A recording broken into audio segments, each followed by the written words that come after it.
बिल्कुल नाउमीद हो चुके हैं। हर तरफ भ्रष्टाचार का बोलबाला है, चारों तरफ लूट मची हुई है। बिना घूस दिए किसी की फरियाद सुनने वाला कोई भी नहीं। ऐसी स्थिति में जब श्री नीतीश कुमार जी जो चीफ मिनिस्टर यहाँ के हैं, उनकी बेचारे की उम्र भी हो चुकी है, कुछ खुदा जाने कौन सी बीमारी है। इधर पिछले 1.5 सालों में आम जनता ने ये महसूस किया है कि वो बेचारे अब अपनी जिम्मेदारी को संभालने लायक नहीं रहते। और भाजपा की ये कोशिश है, भाजपा की ये साजिश है कि वो इस चुनाव के बाद अगर मौका मिल गया, कोई गफलत हो गई, तो उनको बदल करके कोई ऐसा चेहरा बैठा देगी जिससे कि बिहार में रही सही कसर भी पूरी हो जाए। मैं गुजारिश करने आया हूं कि 2024 में जो चुनाव हुआ, उस 24 के चुनाव में नरेंद्र मोदी और उनकी जमात को देश की जनता ने 240 सीटें दी, जबकि 272 सीटों पर ही लोकसभा में सरकार बन सकती थी। लेकिन नीतीश बाबू की बैसाखी पर और चंद्रबाबू नायडू की बैसाखी पर केंद्र की सरकार बन गई। और उस बैसाखी पे बनी हुई सरकार ने लगातार जनता के हितों के खिलाफ फैसले लिए, खास तौर से अक़लियतों के लिए। जो उन्होंने वक्फ के खिलाफ एक बिल पास करा करके जो कानून बनाया, वो पास करा नहीं सकते थे, लेकिन नीतीश कुमार और इनके लोगों की हिमायत से वो उस बिल को पास कराने में कामयाब हो गए। वो बिल ऐसा है जो आपके लिए, छोड़ दीजिए आपकी कट गई, आपकी नस्लों और नस्लों के बाद की नस्लों के लिए उस नुकसान की भरपाई नहीं हो पाएगी। इसलिए ये मौका आया है, आप चाहें तो परिवर्तन कर सकते हैं। और बिहार की जनता ने मन बना लिया है परिवर्तन करने का। कुछ लोग गुमराह करने की कोशिश में घूम रहे हैं, तरह तरह के शगुफे छोड़ करके वोटों का डिवीजन कराना चाहते हैं। मैं गुजारिश करना चाहता हूं कि बदलाव के लिए, परिवर्तन के लिए, और उस युवा चेहरे को जो राष्ट्रीय जनता दल का नेतृत्व कर रहा है, तेजस्वी यादव के नेतृत्व में बिहार में सरकार बनाने के लिए इस सीट पर आप हमारे राजेश यादव को भारी बहुमत से समर्थन देकर के, अपना वोट देकर के इनको जिताने का काम करें। मैं इसी अपील के लिए आपके बीच में आया था। और जहां तक मैं समझता हूं कि ज्यादातर जहां भी मैं गया, मुझे ऐसा लगा कि ज्यादातर लोगों ने मन बना लिया है, क्योंकि बिहार के हालात जो हैं वो बेकाबू हो चुके हैं। सड़क पर दौड़ा दौड़ा करके निहत्थे आदमी को मार दिया जा रहा, गाड़ियां चढ़ा दी जा रही हैं, और ऐसा आतंक फैलाने वालों को सरकार का संरक्षण प्राप्त है। अभी जो वाकया हुआ गुलाब चंद यादव के साथ, हमारी मीडिया, बेईमान मीडिया, वो दुलार चंद यादव को कहती है कि अरे वो अपराधी था जो मारा गया, और मारने वाला, अरे वो तो छोटे सरकार है। मारने वाला, गुंडागर्दी करने वाला, चुनाव में 40 गाड़ियों का काफिला लेकर चलने वाला, सरेआम दिन दहाड़े गोली चलाने और गाड़ी चलाने वाला छोटे सरकार है, और जो मर गया बेचारा वो अपराधी था। तो ये माहौल, दिमाग खराब है इन लोगों का। फिरका परस्ती के नाम पर, धर्म के नाम पर, जाति के नाम पर समाज को बांट करके अंग्रेजों की वो नीति, ये सत्ता पर काबिज रहना चाहते हैं। नफरत का माहौल, समाज का हर वर्ग दुखी है। जो इनका वोटर था वो भी दुखी है, वो भी परेशान है, और वो भी मान रहा है कि आज ऐसे हालात हो गए हैं कि अपने परिवार का खर्च चलाना मुश्किल हो चुका है। अभी त्योहार गुजर गया, दीपावली का, छठ का त्योहार, बाजारों में दुकानें खुली नहीं। मुझे व्यापार मंडल का अध्यक्ष मिलने आया, मिठाई का डिब्बा लेकर के, भैया दीपावली गुजरी है।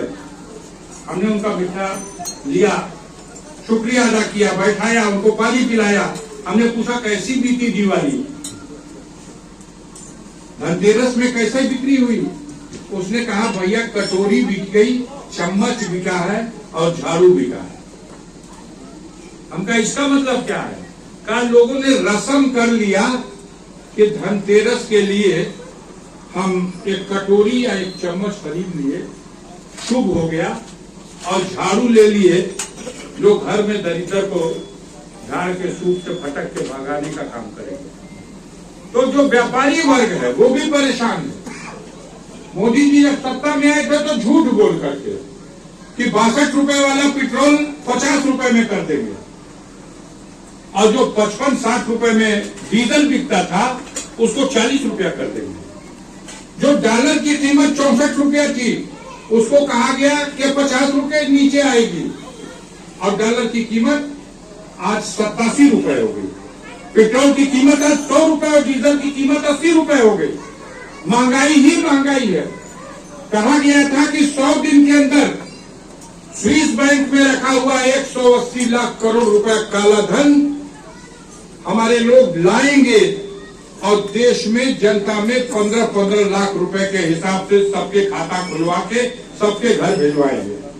अब पता नहीं उत्तर प्रदेश में तो भेजा नहीं, अब अशोक भाई के क्षेत्र में बटा कि नहीं बटा, यहाँ पर आपके कस्बे में बटा कि नहीं 15-15 लाख रुपया। लेकिन बड़े आराम से ये बोलते हैं झूठ, और बेहया इतने बड़े हैं कि बाद में कह देते हैं कि अरे वो बांटना न था न लाना था, वो एक चुनावी जुमला था, माहौल बनाने के लिए बोल दिया। तो ऐसे मक्कार और झूठे लोगों को जो इस मुल्क के वातावरण को खराब करके धर्म के नाम पर, जात के नाम पर, ऊंच नीच के नाम पर नफरत फैला करके, समाज को बांट करके और हमारे बेरोजगार नौजवानों की जिंदगी को, उनके भविष्य को अंधकार में डाल करके जो राज करना चाहते हैं, कर रहे हैं, इनसे मुक्ति पाने का यही समय है। तो ये बिहार का चुनाव, आपका फैसला दिनारा के विधायक और इनकी किस्मत के साथ बिहार की विधानसभा में किसकी सरकार बनी इसका होगा। लेकिन मैं आपको बताना चाहता हूं कि इस फैसले का असर सबसे पहले अगर पड़ेगा तो बगल के राज्य उत्तर प्रदेश में। अगले साल चुनाव उत्तर प्रदेश में होना है। अगर बिहार में सत्ता परिवर्तन होती है तो निश्चित रूप से इसका असर उत्तर प्रदेश में होगा, और उत्तर प्रदेश की सत्ता परिवर्तन के साथ देश में नरेंद्र मोदी की सरकार, जो लंगड़ी सरकार है, जो समर्थन से चल रही है नीतीश बाबू के, चंद्रबाबू नायडू के, ये बैसाखी पर टिकी हुई सरकार गिर जाएगी। इसलिए विनती है, एक अवसर आया है, आप ये मत सोचिएगा कि आपको जिंदगी भर मौका था चुनने का, आप चुनते रहे, और आपकी नस्लों को भी ये मौका मिलता रहेगा, वो चुनते रहेंगे, ऐसा नहीं है। ये काले दिल के लोग हैं, इनकी नीयत थी संविधान बदल दें, वोटिंग राइट खत्म कर दें, ये नहीं कर सके। जनता ने इनको उस लायक नहीं बनाया। 272 की लोकसभा में मात्र 240 पे रोक दिया। अब साजिश के तहत या हर राज्य में SIR कानून के तहत इन्होंने चुनाव आयोग को आगे कर दिया कि अब आप जाओ, भारत के हर मतदाता से पूछो कि आप साबित करिए, फॉर्म भरिए कि आप भारत के नागरिक हो। 60 लाख मतदाताओं का वोट बिहार में काट दिया गया। 14 लाख नए मतदाताओं का नाम जोड़ दिया गया। बेईमानी की सारी साजिशें की गई। ईवीएम सबका ध्यान ईवीएम पे, और ईवीएम से बड़ा घोटाला इसमें हो गया और लोग समझ भी नहीं सके। अगर उसके बावजूद पूरे सूबे के अंदर जो नजारा देखने को मिल रहा, उससे ऐसा लगता है कि हर वर्ग, जाति, समूह, किसान हो, मजदूर हो, मेहनतकश इंसान हो, व्यापारी हो और नौजवान हो, सबने मन बना लिया है कि सरकार को बदला जाएगा। तो हम आप लोगों से भी यही अपील करने आए हैं, वोटों का डिवीजन मत कीजिए। बदलाव करना है तो भरपूर समर्थन देकर के इस कस्बे से हमारे साथी राजेश यादव को भारी बहुमत से जिताने का काम कीजिए। इसी अपील के साथ आप लोगों के बीच में आया, आप लोगों ने संजीदगी के साथ हमको इकट्ठा होकर के सुना। हम उम्मीद करते हैं कि एक बेहतरीन बढ़त इस कस्बे से आप लोग नौजवान को देंगे। हम अपने बुजुर्गों को ये इस बात की यकीन दिलाना चाहते हैं और इस बात का जमानत लेना चाहते हैं, ये नौजवान पहली बार चुनाव के मैदान में आया है। वो लालू प्रसाद यादव जिसने अपने दौर में जब जनता ने उसको मौका दिया था तो इस बिहार में सामंतवादी ताकतों को, पूंजीवादी ताकतों को, जो गरीबों को उनके पलंग पर बैठने का भी अधिकार नहीं देती थी, कुर्सी पे बैठने और बोलने का, समाज में बैठने का अधिकार नहीं देती थी, लालू प्रसाद यादव ऐसा नेता पैदा हुआ बिहार में जिसने सामंतशाही को जड़ से खत्म करके और गरीबों के कल्याण के लिए उनके बेटों के हाथ में कलम पकड़ा करके, स्कूल खोल करके, उनके रोजी रोजगार का प्रबंध करके, उनके खोए हुए स्वाभिमान को जगाकर गरीब के बेटे को भी सर उठाकर सम्मान के साथ सड़क पे जीने का अवसर दिया। आज उसी के बेटे ने, तेजस्वी यादव ने, उसी संकल्प के साथ अपने पिता के उस अधूरे सपने को पूरा करने के लिए जो एक टीम बना करके तमाम वामपंथी दलों के लोग, कांग्रेस पार्टी के लोग और साहनी की पार्टी, वीआईपी पार्टी के लोग, सब लोग मिलकर के एक जमात कतार के साथ इस चुनाव के मैदान में है और जनता का भरपूर समर्थन मिल रहा है।